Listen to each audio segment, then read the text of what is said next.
මෙවැනි වටිනා පණිවිඩ නිරතුරුවම ලබා ගැනීමට මෙම Facebook පිටුව ෆලෝ කරන්න. දැන් නම් හරියට ප්‍රෙග්නන්ට් අම්මා කෙනෙක් වගේ. ඕක හදලා තියෙන්නේ හරියටම දරුවෙක් හම්බෙන්න අම්මා කෙනෙක්ගේ දරුවෙකුට සමානව. හරියටම අපහසු තේරුම් ගන්න. ඔයාට මේ අභියෝග පහ දිනන්න පුළුවන් වුණොත් ඒකේ තේරුම ඔයා තාත්තා කෙනෙක් වෙන්න සුසුයි කියන එක. මම තාත්තා කෙනෙක් වෙන්න ලෑස්තියි. පටන් ගමු. චැලෙන්ජ් 1. කාසිය අහුලන්න. අහුලන්න ආශිෂ් අහුලන්න. අහුලන්න ආශිෂ් අහුලන්න. මම ඔයාට කිව්වනේ ඒක කරන්න බෑ කියලා. ටෙක්නික් එක කරලා බලන්න පැත්තෙන්. චැලෙන්ජ් 2. මේ මේස් එක දාගන්න. come on. මේවා එදිනදා වැඩ. කොහොම හරි try කරන්න. try කරන්න. දාගන්න come on. එයාට ඒක කරන්න බෑ. come on. challenge 3. ඇඳින් බහින්න. මුළු ශක්තියම දාන්න. challenge 4. කාරකින් බහින්න. ඒක අලිය පහළට තියන්න. මඩ බලාගෙන. දරුවා බලාගෙන. challenge 5. නිරෝගමත් බබෙක්ට යෝගා. ආශිෂ් come on. come on come on.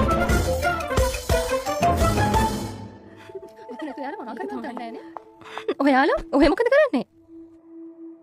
ආශිෂ් මට ඕනේ අත්දැකීමක් ගන්න. මේක ඔයාලට කොච්චර අමාරුද? නමුත් ඇත්ත තමයි අම්මා කෙනෙක්ට කරන්න පුළුවන් දේවල් තාත්තා කෙනෙක්ට කවදාවත් කරන්න බෑ.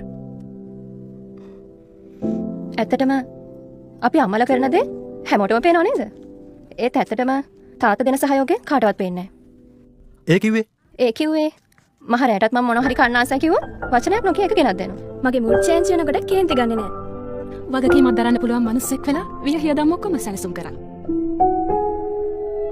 තාත්තා කෙනෙක් වෙන එක අම්මා කෙනෙක් වෙනවට වඩා අඩු දෙයක් නෙමෙයි. අද අපි මේ අම්මා කෙනෙක් වෙන ලස්සන ගමනේදී ඔයාලා වගේ හොඳ තාත්තා කෙනෙක්ගේ සහයෝගය නිසා තමයි පහසුවක් දැනෙන්නේ.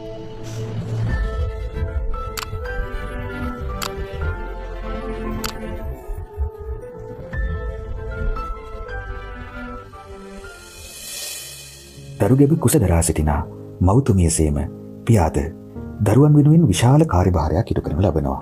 ගර්භණී සමයේදී සහ දරුවන් උස්මහත් වන විට සෑම විටම මව්පියන් හට එකිනෙකා කෙරෙහි අවබෝධයෙන් කරුණා මෛත්‍රියෙන් යුක්තව එකිනෙකාට උපකාර කරගත හැකි නම් එය විශාල යහපතක් ගෙන දෙනවා.